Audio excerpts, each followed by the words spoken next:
Cyberpunk 2077 is probably the most highly anticipated game that we actually know the least about.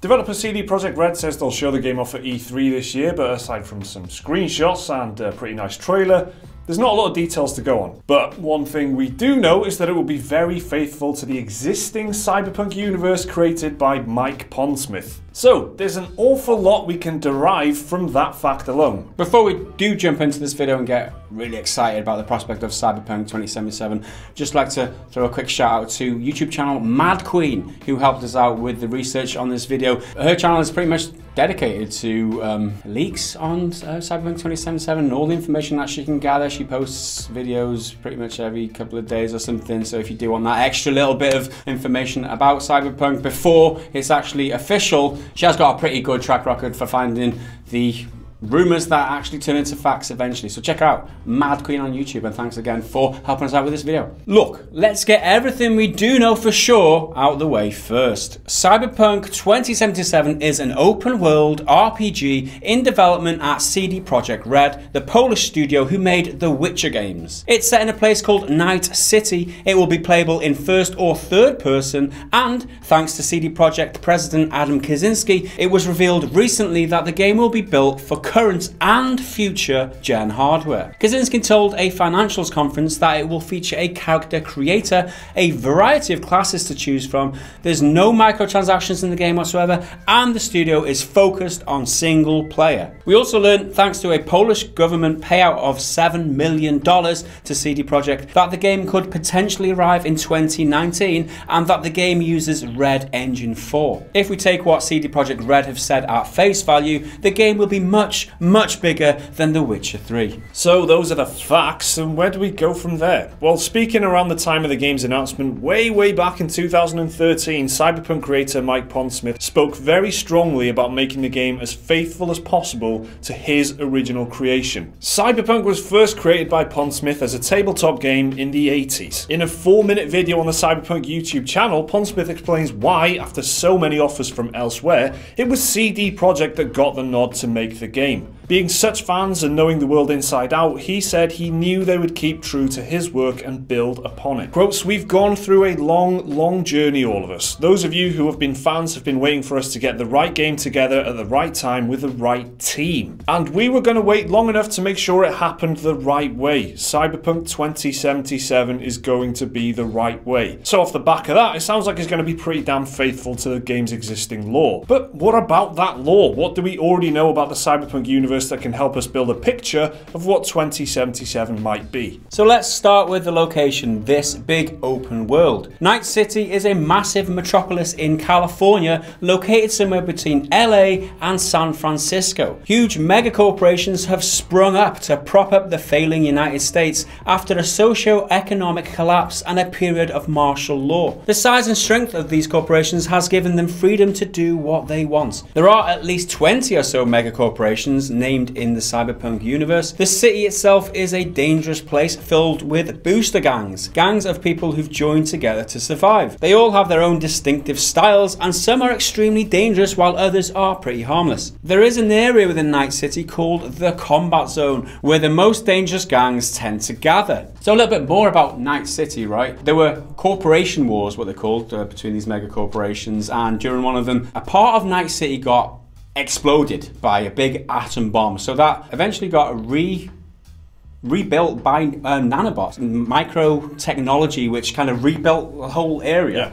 And so Night City is now essentially a 3-tier area based on social classes. So the higher, kind of more important people, the aristocracy, whatever, they live in the clouds or in the higher area of the city. The mid area, or the general middle class or working class people, they live on the ground level, and then underneath the 3rd level, which is where all the scallywags and all the criminals live. So it's obviously a lot more vertical than something like The Witcher 3, which is the previous game. So how is that going to play out in game? It's going to be interesting. It's yeah, interesting premise. Classic sci-fi stuff, though, I guess, isn't it? It's like you've got the scallywags, right, at the bottom, and you've got the elites and stuff at the top, and then whatever in between. You know, that's the classic sci-fi trope. It's in Star Wars and everything by now, but this, remember, this was created in the 80s, in the mid to late 80s, so a lot of this stuff is kind of ingrained in the lore. So yeah, Night City is like just a tiered structure, and there's a lot of history there as well. A lot of stuff has happened, wars and such, and the place has been destroyed and whatever. But Night City isn't the only possible location in the game. Cyberpunk's world is also home to the Net, which is almost a complete parallel world to the real world,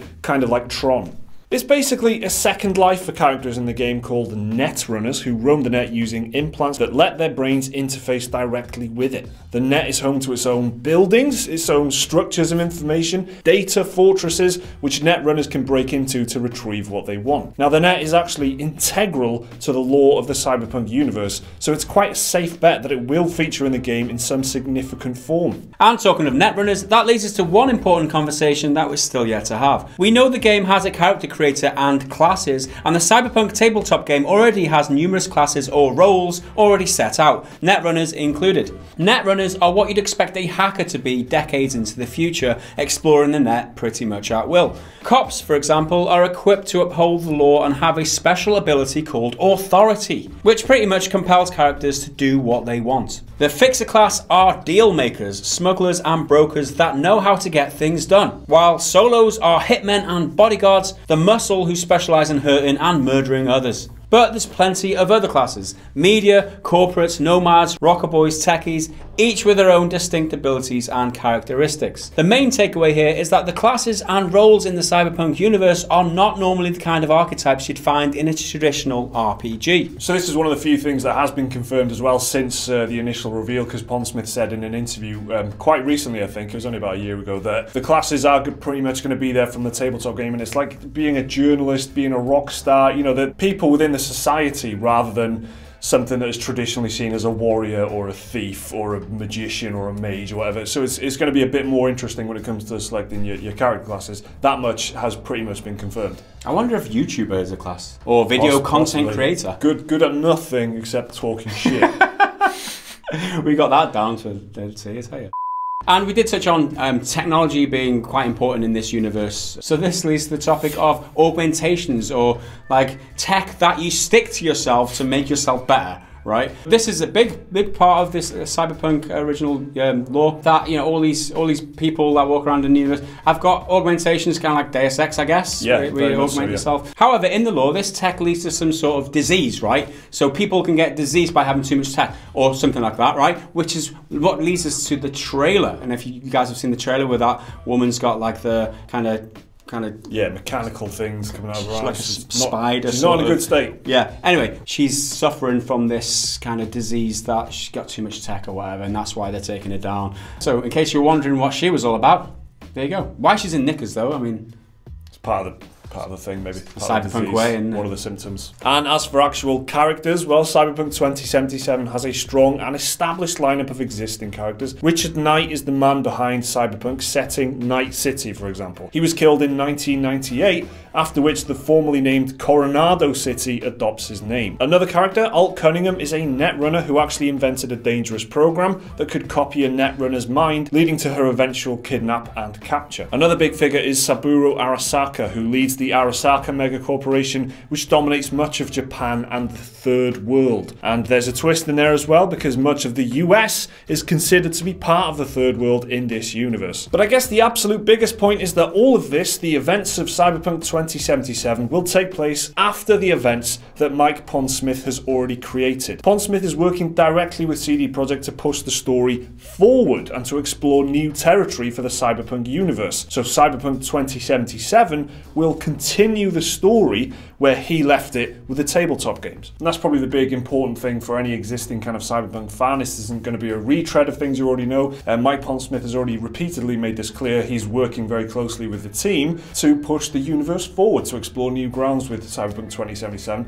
And this takes place multiple decades after the existing tabletop. So things are going to be very different here. There's going to be new things in here. You're going to see how things will have evolved from the tabletop games in the universe, how the technology has moved forward and stuff. So it should be a new stuff for existing fans as well as people who've never even heard of the tabletop game. You know for a fact that Pondsmith actually travels to Poland to meet with CD Projekt Red 2 or 3 times a year, and vice versa. They come and meet him or whatever. So they're working really closely together, and it's slightly different to the way that they worked on The Witcher 3. Where with The Witcher 3, they took that existing universe, which was Andrzej Sapkowski's universe in The Witcher, and they were just basically using that as source material, which they stayed very, very loyal to and faithful to anyway. But this time they're working with the creator of the universe to come up with something new and something fresh and exciting, which gets me really excited, I must say. You know, someone who created the universe itself with all that lore and all that backstory and all those stories already written and played out, taking that into the future. It just seems like tie that in with CD Projekt, who are developing it. Tie it in with like the Blade Runner-esque type of world. Just give it me. Just give it me now. I think you're dead right about the way that they're working with the creator, the original creator, because in the case of The Witcher, like you said, they just took that and went with it, and the original author is kind of resentful almost of the games. He's saying that the games ruined his audience for the books and things like that, and he's not at all a fan of the games,